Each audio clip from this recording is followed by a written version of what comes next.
Hello 11 NEET aspirant. I hope so कि आपने अपनी नीट 2026 की तैयारी काफ़ी अच्छे से स्टार्ट कर दी होगी। बट मैं आपको बता दूं कि नीट की जो जर्नी होती है वो ईसीजी की तरह होती है। सो कभी चीज़ें अच्छी चल रही होती हैं, कभी अप कभी down, so it's all okay. I am Deepak Sao, currently a third year MBBS student in AIIMS new Delhi and that should be your dream.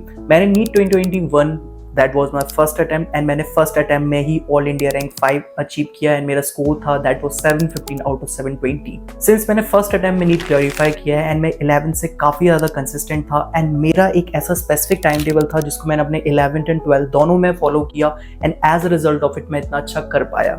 सो आज के इस वीडियो में हम बात करेंगे कि 11th में आपका कैसा टाइम टेबल होना चाहिए, क्योंकि आप बहुत एपहज़ार्ड तरीके से नहीं पढ़ सकते कि कभी भी कुछ भी उठा के पढ़ रहे हो, दिन के किसी भी समय कुछ भी पढ़ ले रहे हो। नहीं, आपको एक सिस्टमैटिक अप्रोच के साथ जाना होगा आगे, तभी जाके आप नीट 2026 में बहुत अच्छा कर सकते हो। So in this video we will talk about what should be your time table in 11th that will help you to crack AIIMS Delhi in your first attempt.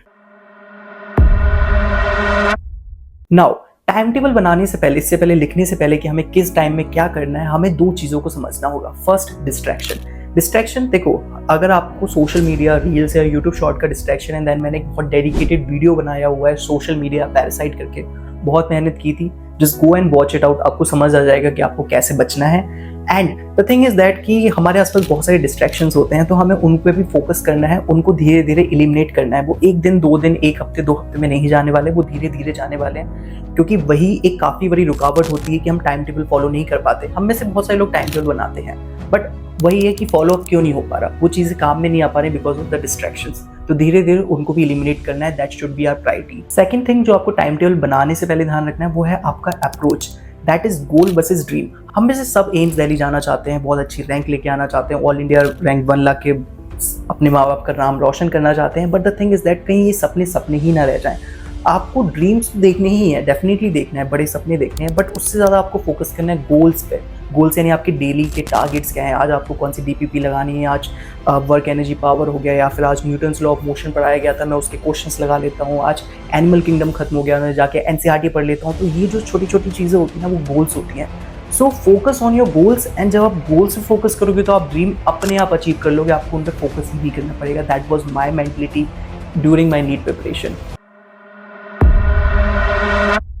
Now अब हम डायरेक्टली चलते हैं कि एक टाइम टेबल आपको कैसे बनाना है। सो आपका जो दिन है उसके होंगे टोटल 4 पार्ट्स में मैंने डिवाइड किया है। First is morning, then afternoon phase, evening phase and night phase. अब आपको इन चारों फेजेस में अलग अलग चीजें करनी है, उससे आपका कंप्लीट प्रिपरेशन हो जाएगा। But the thing is that किसी ना किसी फेज में हो सकता है किसी की क्लासेस, कोचिंग की क्लासेस मॉर्निंग फेज में हो, किसी के आफ्टरनून फेज में हो, इवनिंग में तो नहीं हो सकती, हो भी सकती हैं, या फिर किसी की नाइट स्टडीज़ हो। सो हो सकता है कि आप 1-2 फेज़ मिस कर दो और फिर आपको बाकी के फेजेस में वो काम करना पड़ेगा। सो मैंने बताया कि ये this is my time table, आपको इसके अकॉर्डिंग मॉडिफाई करना है, अपने अकॉर्डिंग इसको अडेप्ट करना है। एज सच कॉपी नहीं करना है, but try to adapt. Now let's talk about the morning phase. सबसे पहले आपको 8 घंटे की नींद लेनी है। 7 से 8 घंटे की नींद इज़ वेरी नेसेसरी। आपको ऐसा नहीं कि आप टाइम बचाने के चक्कर में बोलो कि मैं वैसे 5-6 घंटे सोता हूँ, नहीं, ऐसी हरकतें नहीं करनी।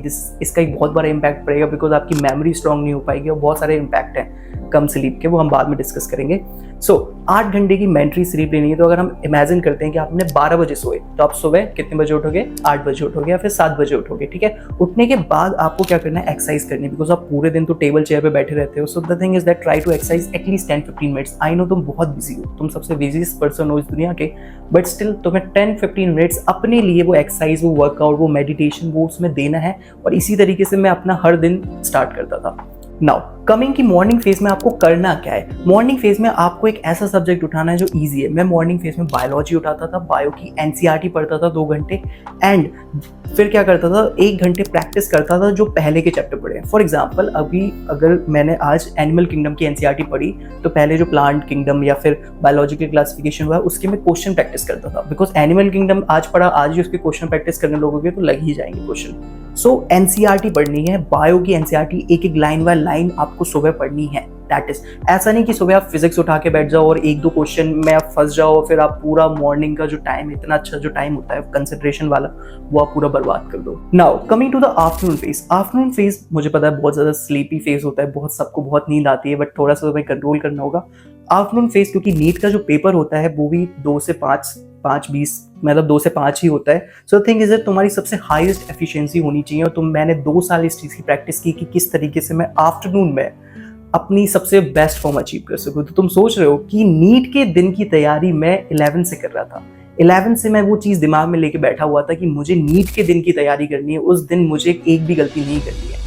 सो as a result of it मैंने ऑल इंडिया रैंक 5 अचीव की। ईजी नहीं होता कोई भी ऑल इंडिया रैंक अचीव करना, उसके लिए बहुत ज़्यादा प्लानिंग, मेहनत, स्ट्रैटेजी लगती है। वही चीज़ मैं तुम्हें बता रहा हूँ, मुझे किसी ने नहीं बताई, मैंने अपने एक्सपीरियंस से सीखी, but I am telling you. और वही बात है कि तुम में से जो लोग फॉलो कर लोगे उसको डेफिनेटली रिजल्ट्स मिल जाएंगे। सो आफ्टरनून फेज में आपको प्रैक्टिस करनी है। यस, केमिस्ट्री और फिजिक्स क्वेश्चन की प्रैक्टिस करनी है। आफ्टरनून फेज सबसे बड़ा फेज है, सबसे ज़्यादा लंबा है। इसमें आपको बीच बीच में ब्रेक्स भी लेने हैं। डीपीपीज लगाओ, बुक्स लगाओ, एनसीईआरटी पढ़ो, या फिर एनसीईआरटी मत पढ़ो, थ्योरी पढ़ने की बजाय तुम क्वेश्चन प्रैक्टिस पे ज़्यादा ध्यान दो। सो आफ्टरनून फेज को तुम पूरी तरीके से क्वेश्चन प्रैक्टिस का फेस कर लो कि जो कुछ भी पढ़ाया जा रहा है, जो जो चैप्टर्स खत्म हो गए हैं उनकी तुम डीपीपीज बुक्स से सारी क्वेश्चन प्रैक्टिस तुम्हें आफ्टरनून फेज में ही करने हैं। Now coming to the evening phase. Evening phase तुम्हें थोड़ा हल्का रखना है, बिकॉज तुम पूरे दिन तो काम नहीं कर सकते ना, तुम पूरे दिन बहुत हाईली एक्टिव होकर तो नहीं पढ़ सकते। इवनिंग फेज को तुम्हें लाइट रखना है। इवनिंग फेज मेरा था रिवीजन का फेज। मुझे कोई भी चीज़ याद करनी है, बायो की कुछ भी टफ चीज़ें याद करनी है, या फिर तुम एनिमल किंगडम के वो याद कर सकते हो कि कौन से फाइलम के क्या क्या एग्जाम्पल। हम भूल जाते हैं, काइनोडर्मेटा, मोलस्का, इन सब में हम कंफ्यूज हो जाते हैं कि कौन किससे बिलोंग करता है, कभी कभी हो जाता है। या फिर इनऑर्गेनिक की चीज़ें भूल जाते हैं, एक्सेप्शंस भूल जाते हैं, ट्रेंड्स भूल जाते हैं। सो जो भी रिकॉल वाला पार्ट है वो तुम इवनिंग में कर सकते हो। इवनिंग में अपने तुम दोस्तों से थोड़ा बहुत बात भी कर सकते हो, फैमिली के साथ थोड़ा टाइम स्पेंड कर सकते हो, थोड़ा सा एंजॉय कर सकते हो। तो इवनिंग फेज को जितना हो सके लाइट रखने की कोशिश करना, बिकॉज कहीं ना कहीं हमें दिन भर में एक ऐसा फेज चाहिए जिसमें हम रिलैक्स कर सकें, काइंड ऑफ, है ना। Now coming to the night phase, this is the last phase and the thing is that night phase को मैं बैकलॉग फेज बोला करता था।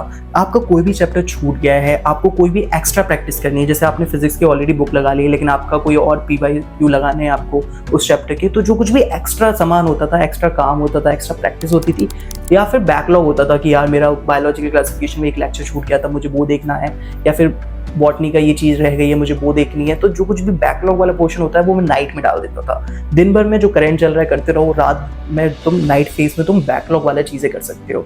सो इस तरीके से तुम अपने दिन को एंड करोगे। सोने से पहले ध्यान रखना, कल जो भी तुम्हें करना है उसको लिखना। मैं स्टिल आज भी लिखता हूँ, एंड मैंने 2 साल नीट के एक ऐसा सिंगल दिन नहीं गया होगा जब मैंने ये ना लिखा हो कि मुझे कल क्या क्या पढ़ना है, मुझे कल किस समय क्या पढ़ना है, कहाँ से पढ़ना है। मैंने ये सब लिखता था एक्चुअली। एंड जैसे मैंने कहा कि तुम चारों फेज नहीं अटेंड कर पाओगे क्योंकि तुम्हारी क्लासेस भी होंगी कोचिंग की, या फिर तुम में से हो सकता है कोई रेगुलर स्कूल जा रहे हो। जो रेगुलर स्कूल जा रहे हैं ट्राई कि वो डमी स्कूल ट्राई करें, बिकॉज प्रिपरेशन चल रही है तुम्हारी आफ्टर ऑल। तो तुम चारों फेज तो नहीं अटेंड कर पाओगे तुम्हारी कोचिंग वगैरह की वजह से। सो ट्राई करो कि तुम जितना अटेंड कर सकते हो, जितना मेहनत कर सकते हो, जितना कर सकते हो उतनी ट्राई करो, एंड बाकी अपने अकॉर्डिंग इस टाइम टेबल को मॉडिफाई करो, इससे सीखो एंड अमल करो। एंड जैसे मैंने कहा कि मैं सिर्फ तुम्हें रास्ता दिखा सकता हूँ, मैं बता सकता हूँ कि तुम्हें इस डायरेक्शन में जाओगे तो तुम पहुंच जाओगे, लेकिन अगर तुम खुद कदम नहीं उठाओगे, तुम किताब नहीं उठाओगे, वो पेन नहीं उठाओगे, रफ नहीं उठाओगे, प्रैक्टिस नहीं करोगे, वो चीज़ें नहीं होने वाली। एंड या that's it for today's guys. हम आपके लिए ऐसी ही और वीडियोस लेके आते रहेंगे नीट 2026 के लिए। अभी बहुत अच्छी अच्छी वीडियोस आनी बाकी हैं। So just stay tuned with this channel and अपने दोस्तों के साथ शेयर करना मत भूलना। एंड हम मिलते हैं आपसे अगले वीडियो के लिए। जब तक के लिए गुड बाय।